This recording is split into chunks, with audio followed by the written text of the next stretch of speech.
لین دین کرنے کی دیانت بھی دیکھیں گے.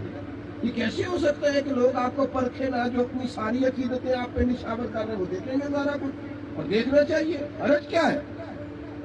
سمجھو بات ہو. ہاں, کرنے والے کا انداز تنقید برائے تنقید کا نہ ہو, بات کرنے کا انداز برائے اصلاح ہو. شک والی جگہ سے بھی بچا جائے. نبی کریم علیہ السلام گزر رہے تو آپ کی ایک پاکیزہ زوجہ حضور کے ساتھ ہے.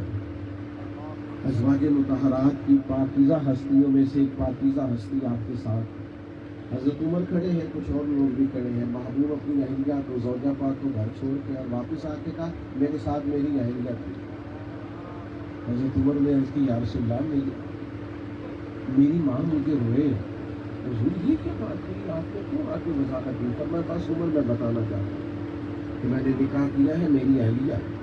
آپ لوگوں کو ان جگہوں سے بچائیں گے جہاں شک پیدا ہو سکتا ہے. ہمارے ہاں نا آج دیندار طبقہ, بزرگ طبقہ, والد کہلانے والا طبقہ, استاد کہلانے والا طبقہ جب غیر محتاط ہوتا ہے تو پھر مشکلات پیدا ہوتی ہیں, پھر تکلف پیدا ہوتا ہے. آپ والد ہیں, اب آپ کی ذمہ داری بڑھ گئی. آپ استاد ہیں, اب آپ کی ڈیوٹی بڑھ گئی. آپ امام ہیں, آپ خطیب ہیں, آپ بزرگ ہیں, آپ مقتدا ہیں, اب آپ کی ڈیوٹی بڑھ گئی.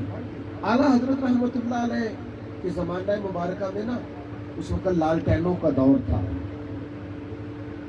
تو لوگ کیا کرتے تھے کہ وہ مٹی کے تیل کے ساتھ لالٹین جلایا گیا.